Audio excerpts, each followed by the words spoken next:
Guten Abend, liebe Zuschauerinnen und Zuschauer, und herzlich willkommen zum Jungfrau-Zeitung Panorama. Heute von Bönigen mit diesen Themen. Die Regionalkonferenz Oberland-Ost hat den diesjährigen Kulturlandschaftspreis vergeben. Bei der Herbstviehschau ist der Titel Miss Beatenberg vergeben worden. Und Steffisburg hat mit den Frutiger Sonnenfeld-Jumps einen Dirtbike-Park bekommen. Zuerst haben wir noch kurz zusammengefasst, was sonst noch im Berner Oberland passiert ist. Die Hotelübernachtungen in der Schweiz sind laut dem Bundesamt für Statistik im September um 23% gestiegen. Die Hotels haben vor allem wieder mehr ausländische Gäste empfangen. Die haben im Vergleich zu letztes Jahr um ganze 91% zugelegt. Damit haben ausländische Gäste rund ein Drittel der Übernachtungen in der Schweiz ausgemacht.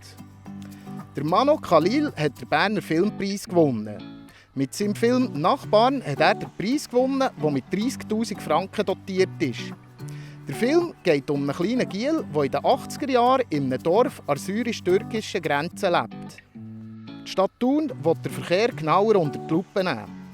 Ab Ende Oktober fährt die Stadt mit dem Aufbau eines Verkehrszählsystems an. Das, weil sie will, dass die künftige Zunahme des Verkehrs über umweltfreundlichere Verkehrsträger abgewickelt wird. Für das zu bestimmen, braucht die Stadt zuverlässige Daten. Wenn wir in die Berge gehen wandern und über wunderschöne Weiden und Wiesen laufen, bewegen wir uns meistens über Kulturlandschaften. Die haben weniger mit Natur als mit harter Arbeit zu tun. Arbeit, die meistens von Landwirten gemacht wird. Für diesen Einsatz zu belohnen, vergibt die Regionalkonferenz Oberland-Ost jedes Jahr den Kulturlandschaftspreis. Ich war bei der diesjährigen Verleihung dabei.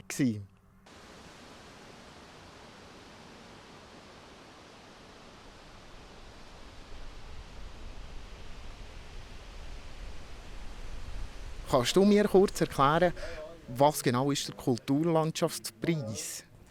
Der Kulturlandschaftspreis, das ist eine Auszeichnung bei einem Wettbewerb, wo landwirtschaftliche Nutzflächen und Säumerungsgebiete mitmachen können. Ausgezeichnet wird eine besonders wertvolle Kulturlandschaft und das ist eben dann nicht Natur. Die Leute haben immer das Gefühl, alles was grün ist, sei die Natur. Aber wir haben hier eine Landschaft, die gepflegt wird von den Landwirten.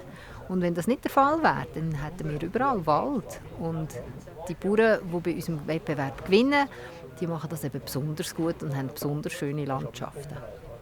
Und heute sind 3 so besonders schöne Landschaften ausgezeichnet worden.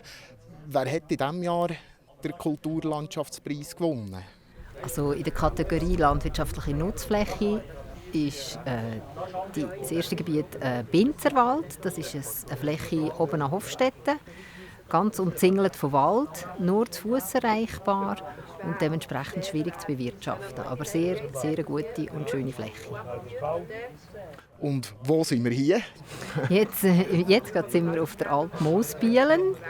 Die ist ein bisschen verborgen hinter dem Alpentower. Das ist die Rückseite der Planplatte und nicht so im Touristenstrom ausgesetzt. Eine wunderbare Alp, sehr, sehr langgezogen und dementsprechend auch eine gewisse Herausforderung für die Bewirtschaftung.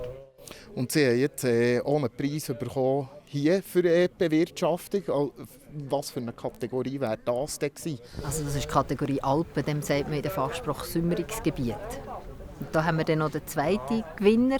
Wir haben dieses Jahr noch einen Spezialpreis vergeben und der ist an die Alp Saus gegangen. Und zwar haben die dort ein Ziegenprojekt gemacht. Also sie gehen dort mit Geissen neu auf die Alp, damit die Alp nicht verbuschen. Buschig sind aber Preisträgerinnen vom nächsten Preis. An der Herbstviehschau wird jedes Jahr der Titel Miss Beatenberg vergeben. Dort haben die Schönen deutlich mehr Haare. Gina Krückel hat Ueli Schmocker begleitet und zeigt, wie er seine Kühe auf diesen Wettbewerb vorbereitet.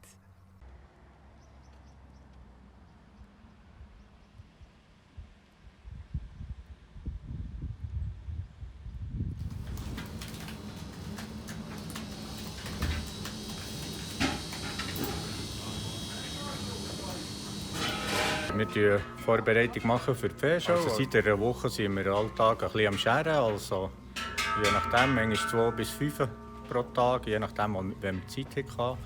Und jetzt gestern haben wir, sind noch gewaschen. den ganzen Tag eigentlich ein bisschen dran gewesen. Da können wir da unsere Helfer helfen, die das ganze Jahr auch ein bisschen etwas helfen können. Und dann machen wir dann noch einen gemütlichen Tag daraus. Ja. Und die Frauen machen dann den Blumenschmuck. Ja. Also das heisst, jetzt sind wir schon am Anlegen.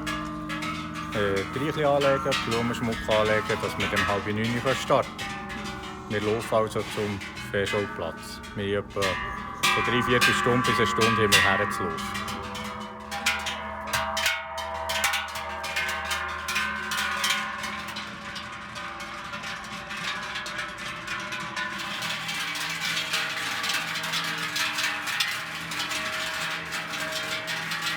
Da kommt jeder Bauer nachher mit einer einzelnen Kuh von seinem Betrieb, wo er das Gefühl hat, das sei die schönste, die könnte dann gewinnen. Und dann darf er mit dieser herkommen und dann das Publikum wählen. Ja. Was macht denn eine Kuh schön? Von mir aus gesehen die rote Farbe. Aber das muss nicht so sein. Aber von mir aus gesehen die rote Farbe ist schön. Und wenn sie schön glänzend ist. Und wir schauen natürlich noch, die Bauern schauen noch ein bisschen auf die Uter, auf die B und die obere Linie, ob sie dort schön gerade ist. Ja, und wenn sie läuft. So sauber wie die Kühe kommen die Biker im nächsten Beitrag nicht aus ihrem Park. Es geht ja schliesslich um Dirtbiker. In Steffisburg ist mit den Frutiger Sonnenfeld-Jumps eine neue Dirtbike-Strecke eingeweiht worden. Der Bruno Stüdle berichtet von der Einweihung im Steffisburger Sonnenfeld-Quartier.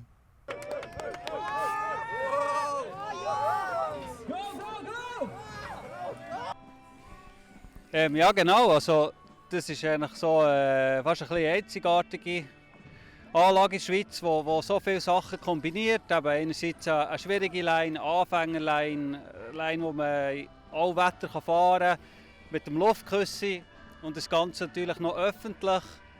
Und ja, für mich ist es umso schöner. Ich bin Steffisburger, ich bin hier aufgewachsen und ja, eigentlich immer davon geträumt, mal so einen Park hier zu machen.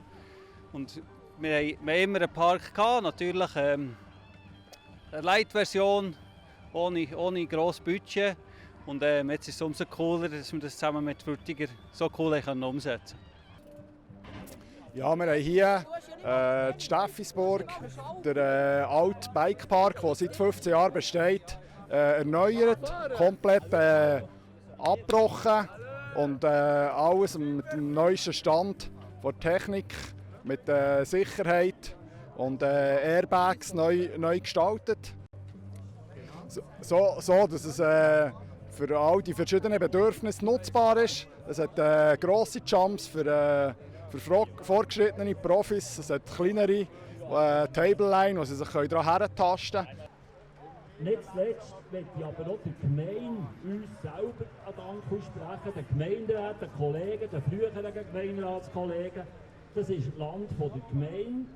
Wir haben eigentlich die Pflicht, Land und Immobilien irgendwie in Wert zu setzen. Und hier haben wir selbstverständlich auf den Mietzins verzichtet, wir das also gratis zur Verfügung stellen. Und im Weiteren tut die Gemeinde auch wirklich bedanken beim Tiefbau. Die schauen hier, dass es Toilettenanlagen gibt, dass die super sind, dass die Wasser und Licht haben.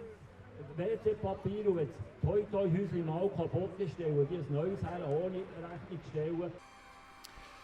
Ja, der Unterhalt wird wie bis jetzt immer eigentlich vom Verein, vom Funpark Steffisburg gemacht. Also das ist eigentlich alles freiwillige Arbeit. Der Park ist nach wie vor gratis zur Benutzung. Wir sind natürlich jetzt so mit diesem Park Teil vom ganzen Bikepark Thunersee, wo wir natürlich auch Unterstützung werden bekommen von ihnen. Und dort ist es natürlich umso schöner für uns, wenn ihr dort eine Gönnerschaft löst. Ja. So abgehoben starten wir doch gerne in die Woche. Ob das Wetter auch Höhenflüge macht, erfahrt ihr gerade im Anschluss bei den Kollegen von Meteor News. Das wär's mit den Nachrichten für heute. Wir freuen uns, euch auch morgen wieder beim Jungfrau-Zeitung Panorama zu begrüßen. Merci fürs Hineinschauen und einen schönen Hinweis miteinander. Das Wetter wird euch präsentiert von Interlaken Tourismus. Grüß euch miteinander und ganz herzlich willkommen zum Jungfrau-Zeitung Wetter fürs Berner Oberland. Auch heute haben wir nochmal einen wunderbar tollen goldigen Oktobertag zu gut gehabt. Man sieht es hier auf der Webcam von Oberhofen.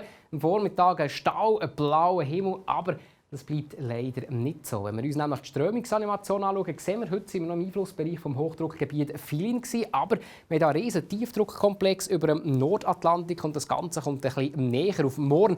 Da erfasst uns eine Warmfront. Entsprechend haben wir zum Teil schon dichtere Wolken in der Nacht auf morgen. Es bleibt aber trocken. Die Temperaturen gehen aber nicht mehr allzu weit. Retour Tiefstädt, im Thuner und Brientersee bei etwa 5 bis 6 Grad. Adelboden geht es retour gegen 7 Grad. Der Dienstag startet zum Teil mit ausgedehnten hohen und mittelhohen Wolkenfeldern, gibt kaum Sonne, ist aber im Wesentlichen trocken.